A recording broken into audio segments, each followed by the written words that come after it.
हरिश्चंद्रगड हा ठाणे, पुणे आणि अहिल्यानगर म्हणजेच पूर्वीचे अहमदनगर या जिल्ह्याच्या सीमेवर तर माळशेज घाटाच्या डावीकडे उभा असणारा अजस्त्र डोंगर आहे. येथील शिखर हे अहिल्यानगर जिल्ह्यातील सर्वात उंच शिखरांपैकी एक आहे. हा समुद्रसपाटीपासून 1424 मीटर उंच आहे. तर पाचनाई गावापासून हा ट्रेक सोप्या श्रेणीचा व कोकणकडापर्यंत जाण्यासाठी जेमतेम येथून 2 तास लागतात. एखाद्या गडाचा किती विविध प्रकारे अभ्यास करता येतो याचा सुरेख नमुना म्हणजे हरिश्चंद्रगड.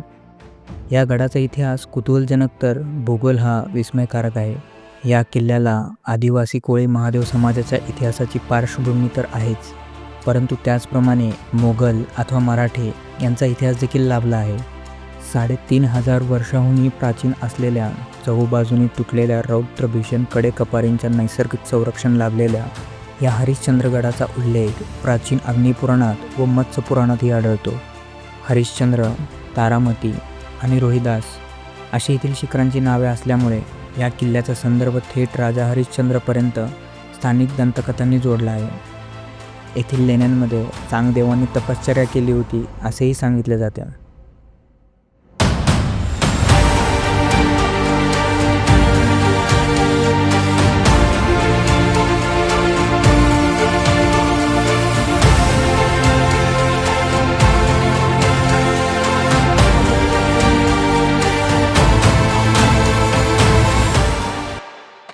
तर नमस्कार मित्रांनो, स्वागत आहे तुम्हा सर्वांचं 3 महिन्याच्या ह्या आपल्या पहिल्या ट्रेकमध्ये.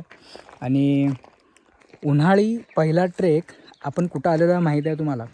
आपण आलेलो आहे हरिश्चंद्रगडसाठी. आणि बरेच महिने झाले, 3 महिने एकही ट्रेक आपण केलेला नाही. आणि 3 महिन्यानंतर म्हणजे जानेवारीनंतर आता एप्रिल स्टार्ट आहे. एप्रिल स्टार्टमध्ये आपण पहिला ट्रेक करतो आहे. आणि या पहिल्या ट्रेकमध्ये माझ्यासोबत कोण आहे? आपला जुना ट्रेकर जो बऱ्याच वर्षांनी, म्हणजे मी तरी महिन्याने आलो आहे, हा बऱ्याच वर्षांनी आलेला आहे. Tanmay More. Please Tanmay More, say something. कसं हे जनादाला लागू नका. वर्षांतर येत नाही, शक्यतो 3-4 महिन्यानंतर येत आहे. लास्ट ट्रेक कधी केला होता ते ह्याचं सोडून सांग. आम्ही लवाचा सिटीला घासून टच पॉईंट घेऊन आलतो आम्ही परत. ते वॉटरफॉलचा हा अंदरमान तिथनं माझा मूड हाफ झालता. ते ट्रेकला गेलो. अंधारबन जवळपास आता 8 महिने झाले. अंधारबनला जाऊन येऊन आम्ही 8 ते 9 महिने. आणि दुसरा ट्रेकर आज प्रीतम आपल्याबरोबर ह्याच्यासाठी होता, सरसगडसाठी नाईट ट्रेक केलेला आपण तो. तर चला आजचा ट्रेक सुरू करूया हरिश्चंद्रगडसाठीचा. पुण्याहून हरिश्चंद्रगडला आम्ही पाचनाईवरून जाणार होतो व मार्गात लागतो तो ओझरचा गणपती, जो अष्टविनायकपैकी एक. येथे येऊन बाप्पाचे दर्शन घेतले व पुढे निघालो पाचनाईच्या मार्गाने.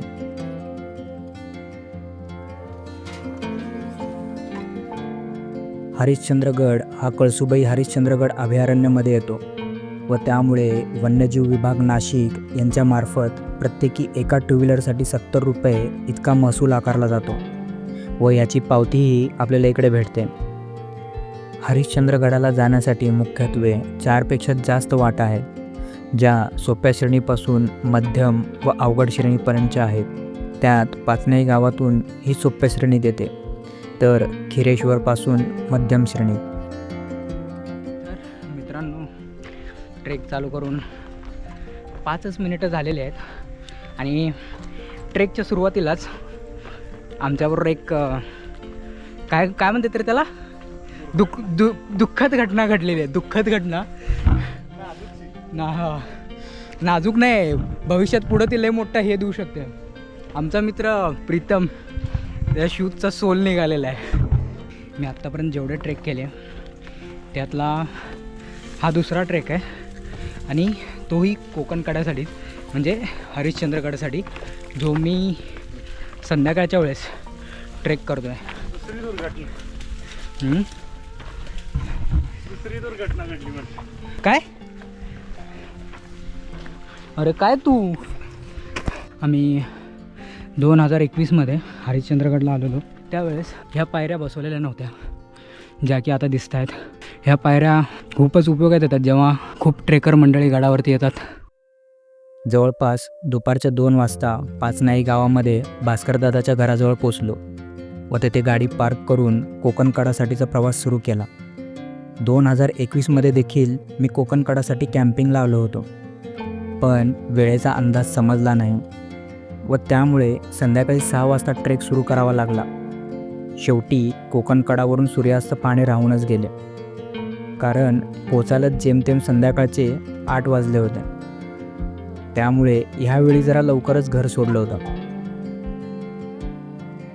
गडावर जाण्यासाठी उर्वरित मार्ग म्हणजे नळीची वाट, तोलारखेंड व सावर्णे, बेलपाडा, सायले असा दमछाक भरवणारा व कठीण श्रेणीमधला घाटमार्गही आहे.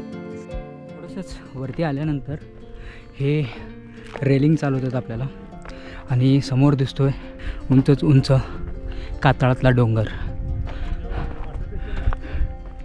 आणि खूप सारे केव ही या डोंगरामध्ये आहेत जे मी तुम्हाला पुढे दाखवतो.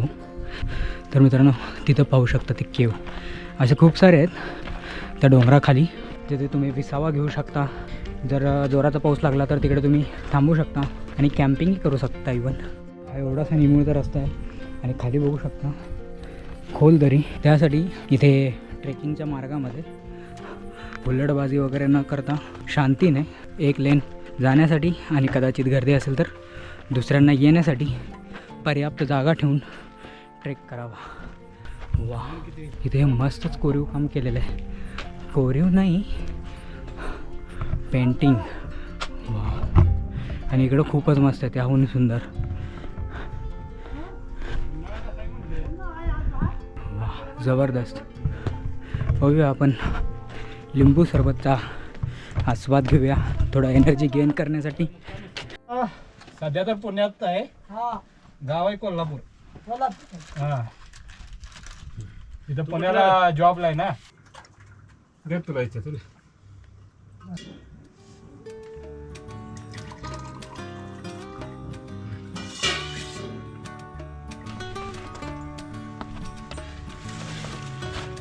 चला येतो. येथे वनस्पतींची विविधता पाहावयास भेटते.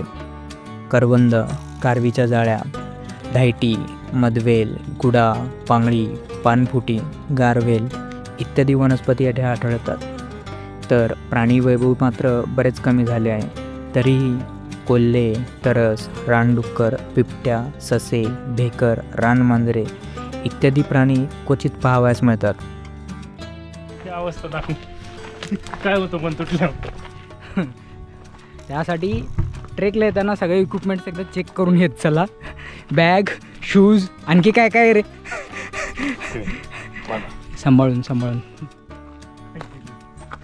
पावसाळ्यात ह्या जागेवरून पूर्णतः जोराच्या प्रवाहामध्ये पाणी वाहत असतं आणि जर तुम्ही ते पुढे जाऊन पाहिलात तर एक वॉटरफॉल तुम्हाला दिसू शकतो पावसाळ्यामध्ये समोरच्या व्ह्यूने.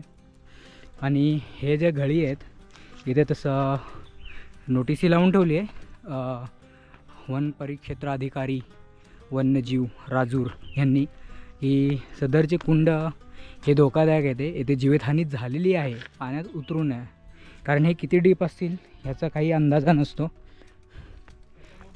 तर मित्रांनो आपण ही जी वाट आहे पाणी जाण्याची आत्ता तिथं पाहिलेलं, जे की मी मला सांगितलेलं पावसाळ्यामध्ये एक छोटासा नाही ऑब्वियसली मोठासा धबधबा तिकडनं वाहत असेल. तर तिकडून पुढे येताच म्हणजे आपल्याला त्या धबधब्याला क्रॉस करून पुढं नाही जायचं आहे. त्या धबधब्या ह्या नदीलाच लागून इकडे एक ब्रिज बनवलेला आहे, जो की जेव्हा जोराचा पाऊस होतो तेव्हा ही नदी ओव्हरफ्लो वाहत असते आणि लोकांना त्याचा त्रास होऊ नये ह्यासाठी एक ब्रिज उभारला इकडे. उन्हाळ्यामध्ये तरी काहीच पाणी नसतं जसं की तुम्ही पाहताच आहात.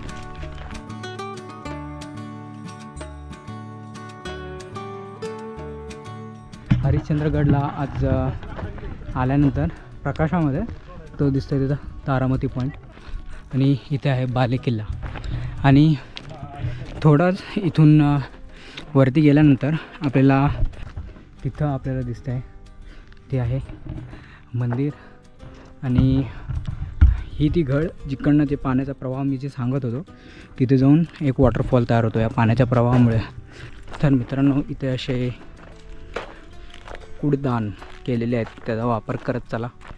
आणि इथे समोर आहे पुष्करणी आणि इकडे आहे मंदिर. फायनली सूर्यास्त व्हायच्या अगोदर आपण कोकण कड्याच्या जवळ पोचलेलो आहे. गेल्या 3 वर्षाखाली आपण हा टाईम आपण मिस केला होता खूप, कारण जेमतेम आपल्याला पोचायला 6:30 वाजलेले पाचनाई गावामध्ये आणि ट्रेक करून वरती येऊस्तवर 7:30-8 झालेले संध्याकाळचे रात्रीचे. त्यासाठी आपण सनसेट तर पाहायला भेटलाच नाही आणि थंडी खूप होती, त्यासाठी आपण सकाळी लवकर उठलो नाही आणि सनराईजही मिस केला होता. तर पाहू उद्या सकाळी तारामती पॉईंटला जायचा तर विचार आहे. किती वेळ लागतो जाण्यासाठी आता संध्याकाळचं काय नियोजन आहे सगळं पाहावं लागेल. आणि हे खूप सारेच कॅम्पिंग साईट्स आहेत, हॉटेल्स आहेत इथे कोकण कड्याला. नाव finally and finally we are at Konkan Kada. Wow. बऱ्याच वर्षापासूनची इच्छा पूर्णत्वास आली, ती म्हणजे कोकण कडा आणि सूर्यास्त.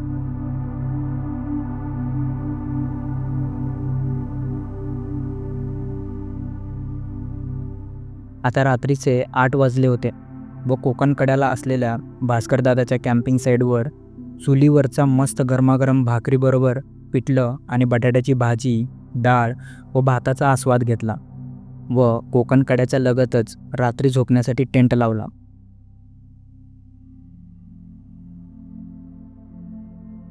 तर मित्रांनो आता 9:30 वाजलेले आहेत रात्रीचे. फार बेकार जाम झालो आज. पूर्ण दिवस ट्रॅव्हलिंग 6 तास ट्रॅव्हलिंगमध्ये गेले. आम्हाला 1.5 ते 2 तास कोकण कड्यापर्यंत पोचण्यासाठी लागले पाचनाई गावापासून. आणि उन्हाळ्यामध्ये ट्रेक करत असल्यामुळे फुल स्वेटिंग एकदम. आणि नंतर कोकण कड्याला आल्यानंतर खूपच सुंदर असा सनसेट पाहिला आणि सगळी थकान तिकडे निघून गेली. त्यामध्ये तुम्हाला व्हिडिओमध्ये पाहिलंच असेल की कलिंगड आणलेलं प्रीतमने, ते खाल्लं. डिहायड्रेशन दूर झालं. त्याच्यानंतर काही उशीर कोकण कडा एन्जॉय केला. त्यानंतर 8:30 वाजता जेवण झालं.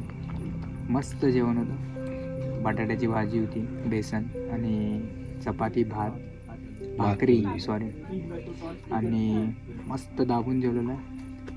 आता जरा बसलो आहे, जरा अजून थोडा उशीर आणि 10 वाजेपर्यंत जेमतेम टेंटमध्ये जाऊन झोपेन. आणि परत उद्या सकाळी 4चा टाईम उठून तारामती पॉईंटला जायचं आहे. तिकडनं आपल्याला सनराईजही बघायचं आहे. तर चला भेटूया उद्या सकाळी. पहाटे 4:30 ते 5च्या आसपास उठून पुढे तारामती पॉईंटसाठीचे तयारी केली.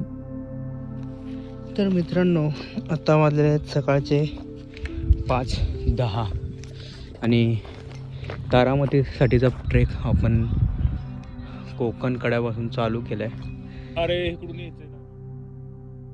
पहाटे 5 वाजता ट्रेक तर चालू केला, पण प्रचंड काळोख व पहिल्यांदाच तारामती पीकसाठीचा ट्रेक असल्याने मार्ग समजणे कठीण झाले व काही वेळासाठी मार्ग भटकलोही. पण दुसऱ्या एका ग्रुपने आपल्याला योग्य ती दिशा दाखवली.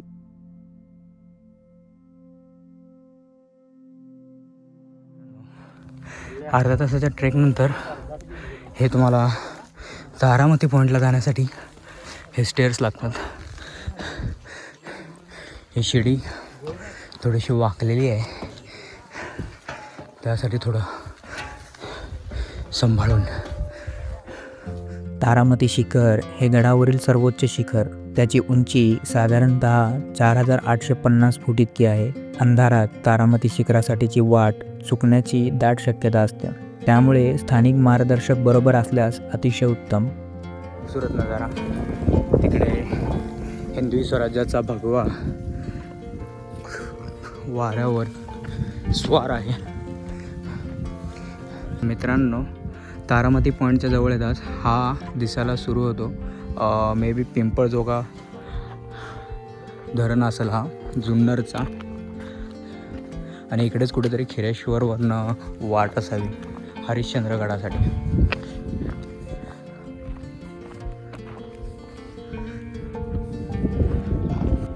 हा छोटासा अरुंद असा ब्रिज पाहून मला ब्रह्मगिरीची आठवण येते. नाशिकचा जो आहे तो ॲक्च्युली खूपच निमुळता आणि खाली पूर्ण दरी आहे. इथं वन साईड दरी दिसते, अदर साईड तिकडे नाही आहे तेवढी.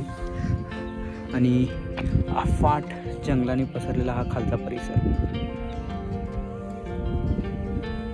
आदिवासी कोळी समाजाकडून हा किल्ला मोगलांनी घेतला व त्यानंतर पुढे 1747 ते 1748मध्ये हा किल्ला मराठ्यांनी मोगलांकडून घेतला आणि किल्लेदार म्हणून कृष्णाजी शिंदे यांची नियुक्ती केली. ह्या किल्ल्याचे शेवटचे किल्लेदार हे रामजी भांगरे, जे आद्य क्रांतिकारक राघोजी भांगरे यांचे वडील हे होते. शेवटी 1818मध्ये बाकी किल्ल्यांप्रमाणे हा देखील इंग्रजांनी जिंकून घेतला. टोटल तारामती पॉईंटपर्यंतचा हा ट्रेक 2 ते 2.5 तासाचा होऊन जातो, पाचनेई गावापासून. तारामती पीकवर येताच आजूबाजूचा परिसर निहाळत बसलो. येथेच स्थानिक गाईड दुसऱ्या ग्रुपबरोबर आले होते, ज्यांनी आपण मार्ग भटकल्यावर योग्य मार्ग दाखवला होता. त्यांना तारामती पीकवरून दिसणाऱ्या आजूबाजूच्या परिसराची माहिती विचारत बसलो, तर त्यांनी आपल्याला हरिश्चंद्रगडपासून अवघ्या 20 किलोमीटर अंतरावर असलेला महाराष्ट्रातील सर्वोच्च शिखर व आपण काही दिवसापूर्वी सर केलेला कळसुबाईचं दर्शन आपल्याला तारामती पॉईंटवरून घडवलं.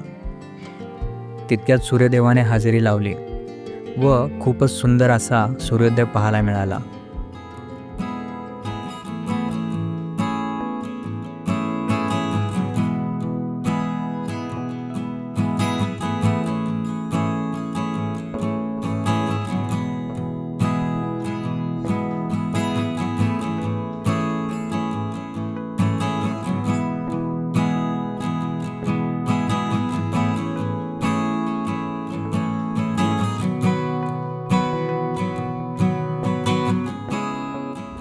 मित्रांनो, आता आपण आहे तारामती पॉईंटवरती आणि हा फ्लॅग तिकडे आहे आणि आहे पिंपळजोगा धरण.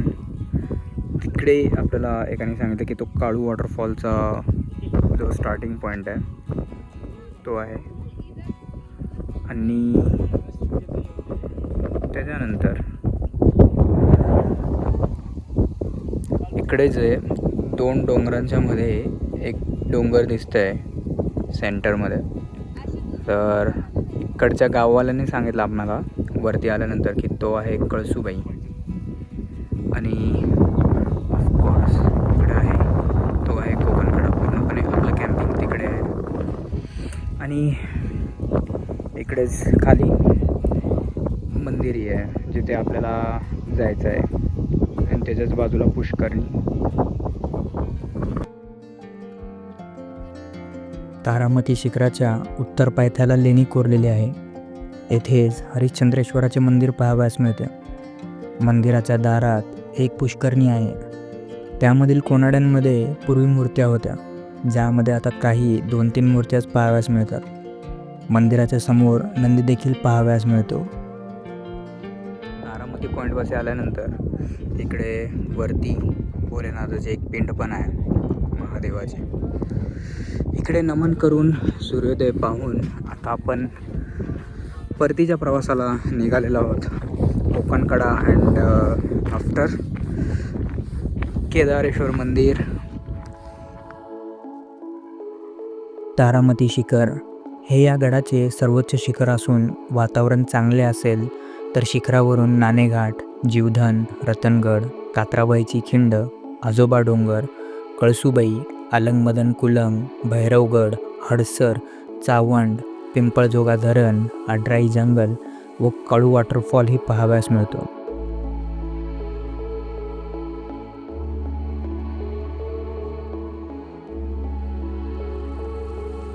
तारामती पीकवरून परतीचा प्रवास सुरू केला तेव्हा मार्गात एकावर एक रचलेले दगड दिसलं, जे तारामती पीकसाठीचा योग्य मार्ग दर्शवतात. तर मित्रांनो, आत्ता आपण तारामती पीकवरून उतरायला चालू केलेलो आहोत. नाईटला जेव्हा आपण तारामती पीककडे जात असतो कोकण कड्यापासून, तर ती जी वाट आहे ती समजणं खूप अवघड आहे. कारण आम्हाला पण ती वाट समजली नव्हती स्टार्टिंगला. नंतर मागून काही लोक येत होते, त्यांच्याबरोबर आम्ही जॉईन केलो. आणि स्थानिक गाईडही होते एक त्यांच्याबरोबर. त्यांनी आम्हाला मार्गदर्शन केलं आणि त्यामुळं आम्हाला तारामती पॉईंटपर्यंत येणं सोपं झालं. कारण आम्ही आलेलो आहे ऑफ सीझन, त्यासाठी खूप गर्दी कमी आहे आणि तारामती पॉईंटसाठीचा रस्ता समजणं अवघड. हे आहे सेकंड स्टेअर्स जेव्हा आपण तारामती पीकसाठी जातो, आणि तारामती पीकवरून उतरताना फर्स्ट स्टेअर्स. तिकडच्या त्या पहिल्या दुसऱ्या शिडीनंतर हे लागतात पहिले स्टेअर्स तारामती पॉईंटसाठी जाण्यासाठी, आणि उतरताना शेवटचे दुसरे. तिकडे एक केव आहे तारामती पॉईंटला जातानासाठी, आणि इकडच्या साईडला एक केव आहे दुसरी. तर इकडच्या साईडच्या केवने आहे ना, जिकडनं पाणी पडत असतं पावसाळ्यामध्ये, तर इकडच्या साईडनी तुम्हाला यायचं आहे आणि ह्या रस्त्याने इकडं वरती जायचं आहे तुम्हाला. हे रात्रीच्या टायमाला सहसा समजून नाही येत अंधारामध्ये, पण दिवसाढवळ्या आरामशीर दिसते ह्या गोष्टी. कोकण कड्याचा तो कर तुम्ही पाहू शकता, आणि खाली खूपच मोठी अशी दरी. गडाच्या पश्चिमेकडे असलेला कोकण कडा हा या किल्ल्याचे सर्वात मोठे आकर्षणाचे ठिकाण. जितका सुंदर तितकाच विराट. 3000 फूट खाली कोकणात कोसळणारा हा कडा मध्यभागी जवळजवळ 75 फूट अंतर्वक्र आहे. कडाच्या माथ्यावर बसून हे पाहणे फारच धोकादायक ठरू शकते, त्यामुळे लांबूनच याचे दर्शन घ्यावे. स्वच्छ वातावरण असल्यास इथून कल्याणपर्यंतचा प्रदेश दृष्टिक्षेपास पडतो.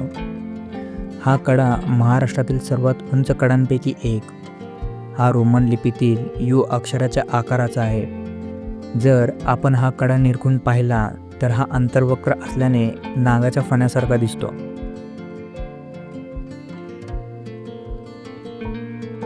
कॅम्पिंग साईटवर परतल्यानंतर सकाळच्या नाश्त्याची तयारी चालू केली होती. तोपर्यंत शेणाने सारवलेल्या जमिनीवर व उन्हाळ्यात ही शाबूत असलेल्या गर्द झाडीच्या खाली थोडा वेळ विश्राम केला.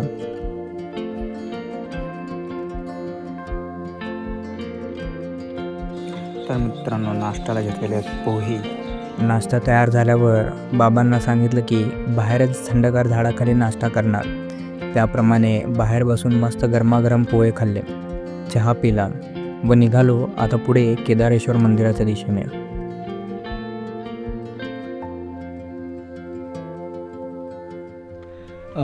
इकडे आहे शिवमंदिर, त्यासमोर हे असे केव्ज आहेत, खूप सारे आहेत तिथपर्यंत.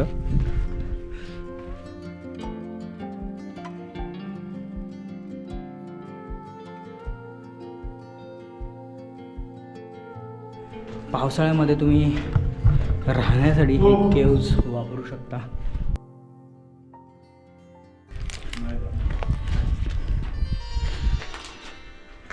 हो, तिथं खाली काय केलेलं आहे डिझायनिंग? खाली ती मूर्ती काढल्यात, मूर्ती नंतर हे केल्या मधमाशा असते ना तिथं.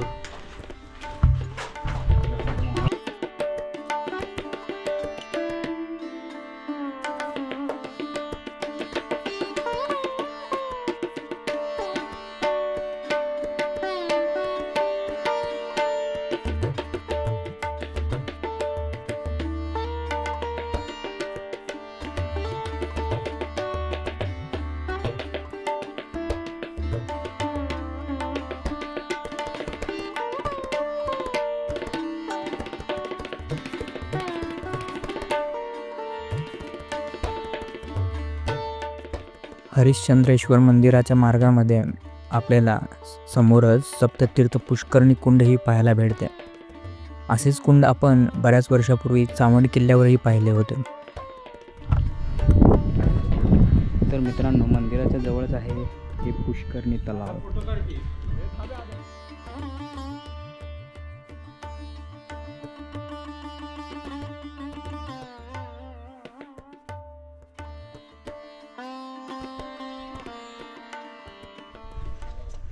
अच्छा, ह्याच्यावरती देवी देवतांची मूर्ती असेल, म्हणजे यांच्यावरती अभिषेक केल्यानंतर हे पाणी ह्याच्यामध्ये जाणार आणि हे पाणी कुठं जाईल, आणि हे पाणी शक्यतो ह्या पुष्करणी तलावामध्ये अभिषेकचं मे बी. इथे एक मूर्ती आहे, इथे परत एक महादेवची पिंड.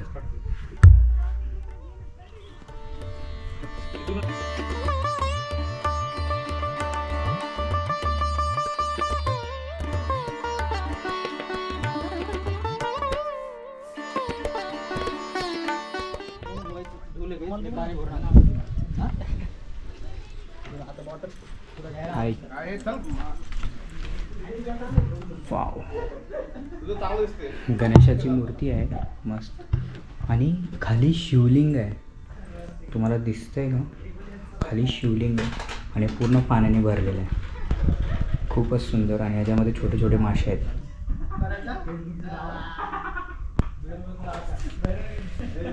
जय भोलेनाथ. कीर्तिमुख, मंदिराच्या दोन्ही भागास कीर्तिमुख आहे.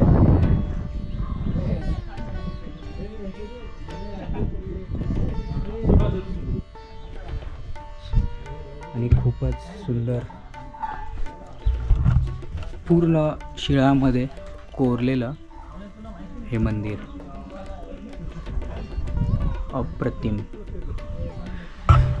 मंदिरात आल्यानंतर उजव्या बाजूस इथे आहे शिवलिंग,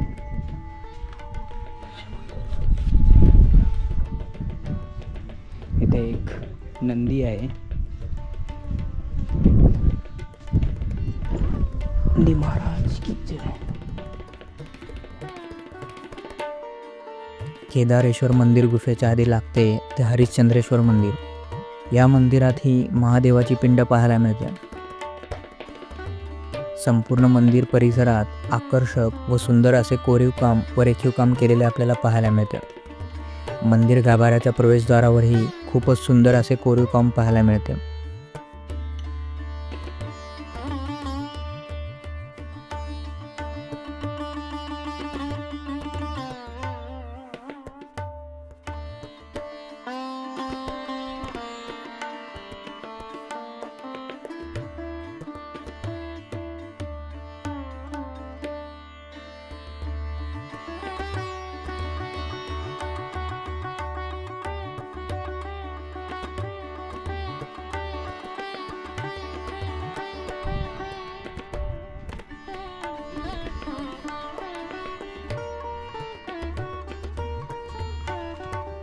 सिद्ध मंदिर महाविष्णू.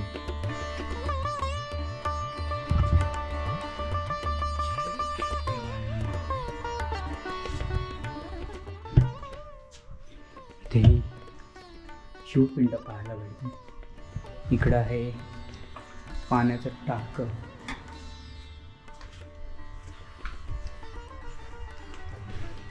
इकडे विठ्ठल रुक्मिणी मातेचं मंदिर आहे. वा, विठ्ठला पांडुरंगा.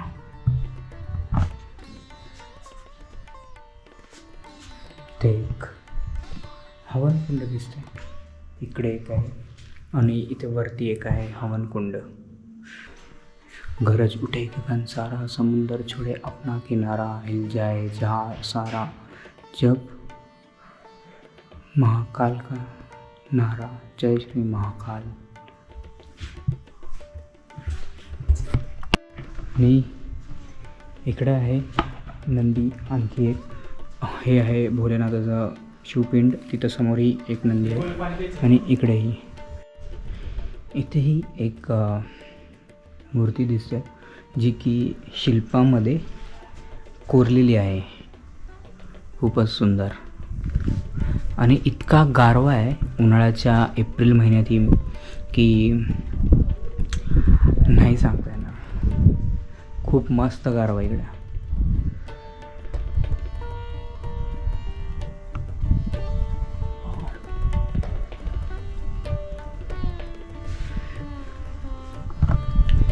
जेमतेम हे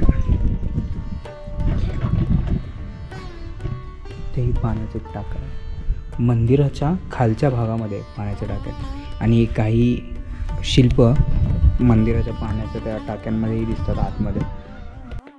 हरिश्चंद्रेश्वर मंदिर हे पुरातन 12व्या शतकात चालुक्य काळात बांधले गेले असावे असे वाटते. आजच्या घडीला हे मंदिर बऱ्यापैकी सुस्थितीत आहे, पण महाराष्ट्र पुरातत्व खात्याने जर याचे चांगले जतन केले तर आणखी काही शतके हे असेच सुस्थितीत राहतील.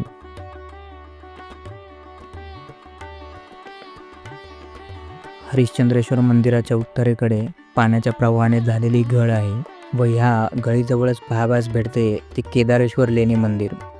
यामध्ये सुद्धा महादेवाची भली मोठी पिंड आहे. जवळपास 7 ते 8 फूट उंच अशी शिवपिंड येथे आपल्याला दिसते.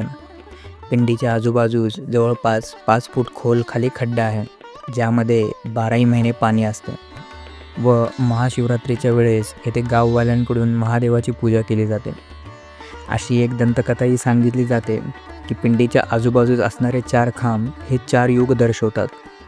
त्यातील एक सुस्थितीत असलेला खांब हा कलयुग दर्शवतो, जो कलयुगच्या अंतपूर्वी तोही ढासळेल. हरिश्चंद्रगड हा पावसाळ्यात सर करणे खूपच धोकादायक आहे, कारण गडावर पसरलेले धुके व न दिसणाऱ्या पायवाटा यामुळे मार्ग चुकून तारांबळ होऊ शकते आणि अशा बऱ्याच घटना भूतकाळात घडलेल्या देखील आहेत. त्यामुळे स्थानिक गाईड सोबत ठेवणे फार गरजेचे असतात व आपल्याबरोबर टॉर्च, खाण्यासाठी व पिण्याच्या पाण्याची योग्य ती सोय आपल्याबरोबर असणे कधीही उत्तम पर्याय आहे.